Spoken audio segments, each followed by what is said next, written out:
Kan kabinet Zaken Prabowo itu cuma omong kosong. Kalau kata Al-Fakir mah bisa dong namahin. Kabinet Prabowo adalah kabinet dengkul kosong, ya kan? Karena berdasarkan orang-orang yang nggak punya mikir gitu. Ada yang Gus-Gus, ada yang Raffi Ahmad, ya kan? Ada macam-macam dah tuh, ya kan? Orang-orang Haikal Hasan, siapa dia mereka? Apa kapasitas mereka, kemampuan mereka apa? Ya kan? Selain cuman makin banyak anak umat Islam yang subscribe media-media Islam daripada kita subscribe media-media maksiat. Paling Bismillahirrahmanirrahim. Assalamualaikum warahmatullahi wabarakatuh. Jumpa lagi Al-Fakir Abi Faisal. Jumat Barokah 18 Oktober 2024. Bagaimana keadaan saudara dan keluarganya? Semoga semuanya sehat, walafiat, mulia, barokah. Amin. Allahumma amin. Masih panjang umur perubahan, panjang umur perjuangan. Kamu berubah, kamu berjuang. Apa kabar? Otaknya siapa ini? Abu Janda. Abu Janda, oh gitu ya. Ternyata yang teriak-teriak radikal. Ternyata orang-orang yang mau jabatan juga, iya. Oh, lapar, lagi pengen menjabat, nganggur ya kan. Tapi bukan bajingan tolol, bukan, nganggur aja, ya kan. Abu Janda unggah video bertemu Prabowo disuruh masuk dari pintu belakang. Iya. Yang penting Bapak senang ya. Kabinetan ya kan, kabinetan. Jadi orang-orang yang punya jasa kepada kampanye Prabowo 2024 kemarin ya kan, dia itu pasti dijamin, dipastikan 1 miliar % dapat jabatan. Waduh, ngeri. Tapi kalau kampanye Prabowo yang 2019 gimana tuh? Apa kabar otaknya Prabowo? Apa kabar otaknya ya kan? Dulu Habib Bahar, Gus Nur, itu Habib Rizik Syihab kampanye Prabowo habis-habisan. Kepala jadi kaki jadi kepala. Ternyata nggak dipanggil. Jadi model-model rangkul-rangkulan ala Zakenan Prabowo itu cuma omong kosong. Pret ya kan. Orang yang punya jasa 2019 nggak dipanggil, nggak diapa-apain, minimal nggak usah dipanggil lah. Hina banget kayaknya ulama mendekati penguasa ya kan, bahkan lalat aja di atas kotoran lebih baik daripada ulama datengin penguasa ya kan. Nggak gitu-gitu juga sih, nggak usah jabatan juga sih, minimal maksimal terima kasih kepada Rizik Syihab gitu kayak, atau kepada Bahar Smith, kepada Sugi Nur. Makasih Sugi Nur, karena kampanye saya dulu dikampanyain, saya berkorban mati-matian demi saya, demi Prabowo Sandi. Pret, ternyata Abu Janda, yang 2019 udah nyinyir Prabowo didukung radikal, dapat jabatan dia, rangkul-rangkulan apaan? Preketek ya kan, rangkulan apaan? Apa yang rangkul? Kacau. Cara berpikirnya gimana itu, otaknya Prabowo dan kawan-kawannya gimana cara mikirnya? Kalau rangkul semua. Yang kampanye 2019, kampanye 2024, rangkul semua gitu kan, minimal gak usah dirangkul lah. Ucapin aja makasih. Kita bacain beritanya. Permadi Arya ya kan, atau Abu Janda ngaku diundang Presiden terpilih Prabowo di kediamannya di Kertanegara. Momen ini bahkan fotonya diunggah, videonya diunggah, tampak Abu Janda pakai batik, pakai belangkon biasa lah, kayak lagu-lagunya yang kacamata itu tuh, yang gus itu kan, yang perlawanannya keras kepada HTI EPI Hilafah. Ternyata dia lapar mau jabatan ternyata. Oh gitu cara mainnya. Oh jadi kalau misalnya kita mau nanti sekolah nggak perlu tinggi, cukup aja nanti bilang HTI EPI radikul preman teroris. Dijamin tanpa sekolah dapat jabatan. Siapa yang jamin? Prabowo. Termasuk pupu papa yang ijazahnya apa, sekolahnya apa, ya kan? Cuman karena bapaknya aja gitu kan, karena gimana? Ya udahlah, runtuhlah semua pondasi intelektual, akal sehat, kampus-kampus, akal sehat, universitas, runtuh semua. Di depan siapa? Di depan rezim yang akan datang. Karena rezim yang akan datang hanya mengutamakan dengkul, bukan otak. Pedes, jangan pedes ya kan. Nanti hilang ya kan, nanti pedes nanti ada tukang cilok badannya keker ya kan. Enggak usah pedes, biasa aja ya kan. Nah, pertemuan Abu Janda dengan Prabowo. Abu Janda menyimak pembicaraan Prabowo. Abu Janda mengaku bahwa Prabowo mintanya untuk tetap fokus mengurus masalah intoleran. Tuh kan, masih fokus urus ntar HTI lagi, FPI lagi gitu ya. Apalagi ada Babe Haikal ya kan, akan zero hoax. Nah, yang dimaksud zero hoax itu apa? Zero tanpa kritik, ya, zero tanpa oposisi gitu. Aduh.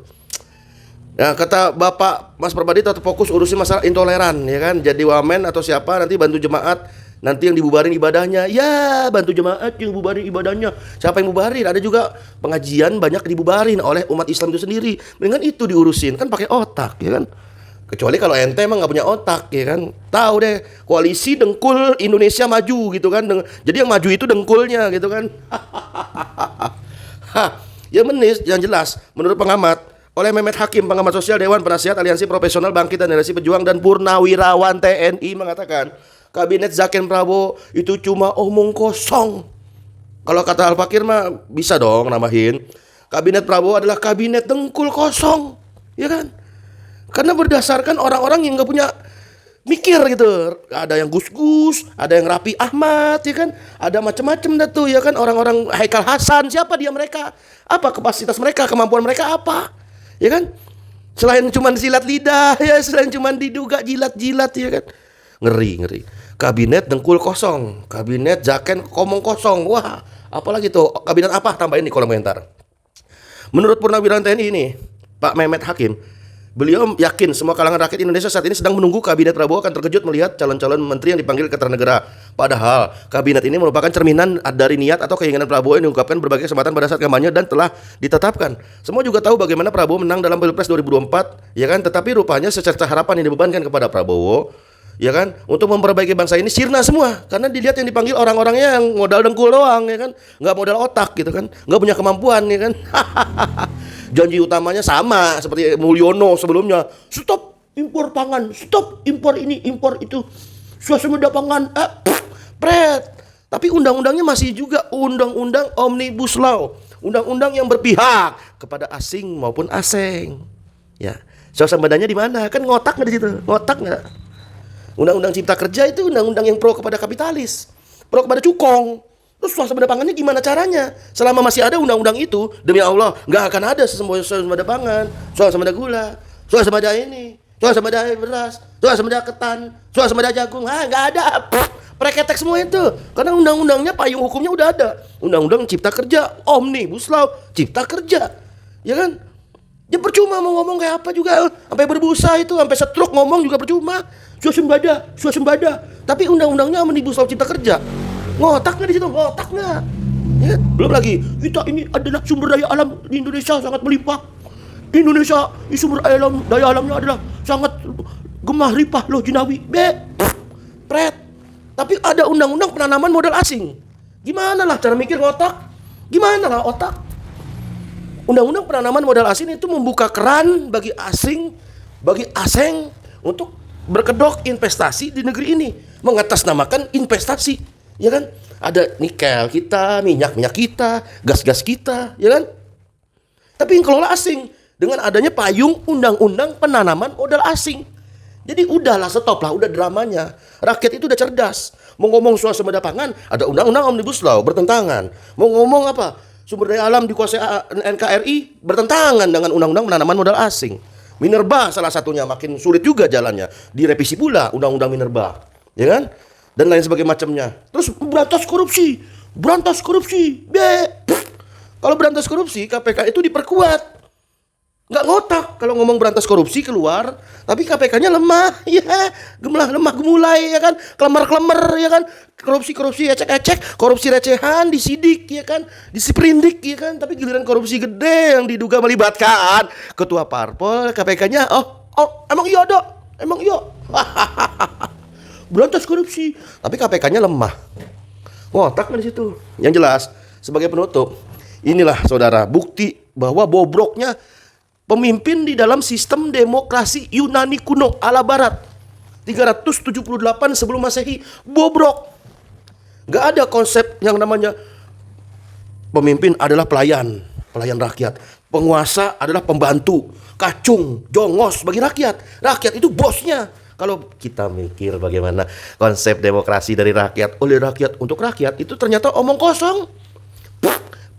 Faktanya dari rakyat milih, ya, untuk para pejabat, ya, terus ujungnya oleh para wakil rakyat, ya, ujungnya siapa lagi? Kapitalis lah yang panen. Innalillahi wa inna ilaihi rajiun.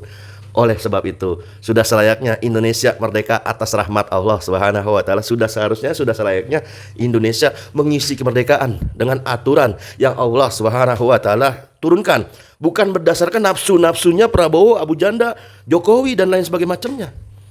Karena Allah Subhanahu wa taala sudah berfirman, Fahkum bainahum bima anzalallah wa la tattabi' ahwa'ahum. Dan kalian harus memutuskan perkara apapun berdasarkan apa yang sudah Allah turunkan, bukan berdasarkan nafsu-nafsu mereka yang notabene hanyalah demi kepentingan aja. Wassalamualaikum warahmatullahi wabarakatuh.